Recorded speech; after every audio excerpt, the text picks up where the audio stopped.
नमस्कार मित्रांनो, दिव्यांग बांधवांसाठी अतिशय महत्त्वाचे अपडेट आहे। मित्रांनो, दिव्यांग बांधवांना बसने प्रवास करताना अनेक समस्या येतात। त्यांचे अधिकृत सीट सवलत असताना सुद्धा त्यांना सीट मिळत नाही, बसायला जागा मिळत नाही, त्यांना उभं राहून प्रवास करावा लागतो, मानसिक त्रास सहन करावा लागतो, शारीरिक त्रास सहन करावा लागतो।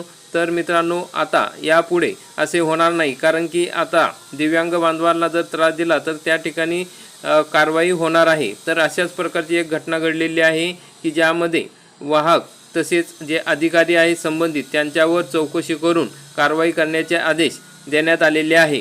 तर मित्रांनो, असेच सामाजिक कार्यकर्ते वैजनाथ धेडे यांना बसने प्रवास करताना वाहकांनी म्हणजे कंडक्टरनी जागा दिली नाही, तसेच त्या ठिकाणी दिव्यांगांचा अपमानसुद्धा केला। त्यामुळे या ठिकाणी त्यांनी अधिकाऱ्यांना फोन केला, तर अधिकाऱ्यांनी सुद्धा फोन उचललेला नाही। त्यामुळे त्यांनी व्यवस्थापकाविरुद्ध चौकशीचे आदेश देण्यात आलेले आहे। महाराष्ट्र राज्य परिवहन महामंडळाच्या सोलापूर विभागीय नियंत्रकांनी पंढरपूर आगार व्यवस्थापकांना या प्रकरणी तात्काळ सखोल चौकशी करून अहवाल सादर करण्याचे कडक आदेश जारी केलेले आहे। या कारवाईमुळे एसटी प्रशासनातील गैरकारभाराविरुद्ध लढा देणाऱ्या सामाजिक वर्तुळातून समाधान व्यक्त केले जात आहे। दिव्यांग व्यक्तींसाठी राखीव असलेल्या आसनाची मागणी बसच्या वाहकाकडे केली होती, मात्र संबंधित वाहकाने जागा उपलब्ध करून देण्यास तर नकार दिलाच, उलट दिव्यांगाबद्दल अनुद्गार काढून त्यांचा जाहीर अपमान केला। या गंभीर प्रकाराबाबत धेडे यांनी तात्काळ पंढरपूर आगार व्यवस्थापक AWS यांच्याशी फोनवरून संपर्क साधण्याचा प्रयत्न केला, मात्र त्यांचा फोन बंद होता व त्यांनी कॉल स्वीकारला नाही। त्यामुळे संबंधित प्रवाशाला कामठी ते सोलापूर असा प्रवास उभे राहून करावा लागला। प्रचंड मानसिक व शारीरिक त्रास सहन करत करावा लागला। प्रशासनाकडून पत्राद्वारे खेद व्यक्त करण्यात आलेला आहे, कारण की त्यांनी या संतापजनक प्रकाराबद्दल सोलापूर विभागीय कार्यालयाकडे रीतसर तक्रार दाखल केली होती। या तक्रारीची दखल घेत विभागीय नियंत्रकांनी अधिकृत पत्र पाठवून झालेल्या त्रासाबद्दल राज्य परिवहन महामंडळातर्फे अधिकृत दिलगिरी व्यक्त केली आहे। तसेच संबंधित कर्तव्यधारी वाहक आणि बेजबाबदार अधिकाऱ्यांची चौकशी करून तात्काळ अहवाल सादर करण्याचे आदेश पंढरपूर आगार व्यवस्थापकांना दिले आहेत।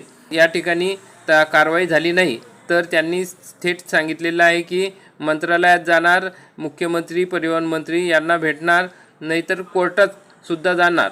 तर या जे काही जबाबदार वाहक आहे, अधिकारी आहे, त्यांच्यावर कारवाई झालीच पाहिजे। तर मित्रांनो, अशा पद्धतीने दिव्यांग बांधवांना दिव्यांग अधिनियम 2016 नुसार अनेक अधिकार दिलेले आहे। आपल्या दिव्यांग बांधवांना जर कोणी त्रास दिले तर त्याबाबत आपण तक्रार करू शकतो। तसेच एसटी बसमध्ये सुद्धा आपल्याला सीट अवेलेबल करून नाही दिले तर त्यासाठी सुद्धा आपण तक्रार करू शकतो। अनेक GR आलेले आहेत आणि त्या GR मध्ये सांगितलेले आहे की एसटी मध्ये दिव्यांग बांधवांना सवलत देणे गरजेचे आहे, आवश्यकता आहे आणि त्या ठिकाणी वाहकांची जबाबदारी आहे, म्हणजे कंडक्टरची जबाबदारी आहे की त्या ठिकाणी बसमध्ये दिव्यांग बांधवांना सीट उपलब्ध करून देणे। बांधवांना सर्व कंडक्टर तसेच अधिकारी यांनी व्यवस्थित वागणूक देऊन त्यांना त्यांची हक्काची सीट हे बसमध्ये देणे गरजेचे आहे। जर अशाच पद्धतीने तुमच्या बाबतीत सुद्धा प्रकार घडला असेल तर तुम्ही कमेंटमध्ये नक्की सांगा आणि तुम्ही सुद्धा जर तुम्हाला अशाच पद्धतीचा अनुभव आला तर त्या ठिकाणी तक्रार करा, आगार व्यवस्थापकाकडे तक्रार करा किंवा वरिष्ठ स्तरावर तुम्ही तक्रार करू शकता। तर त्या तक्रारीची दखल घेतल्या जाणार आणि त्या वाहकावर, कंडक्टरवर कारवाई होणार। तर मित्रांनो, अशा पद्धतीने ही अतिशय महत्त्वाची अपडेट होती। व्हिडिओ आवडल्यास व्हिडिओला लाईक करा, चॅनलला सबस्क्राईब करा। धन्यवाद।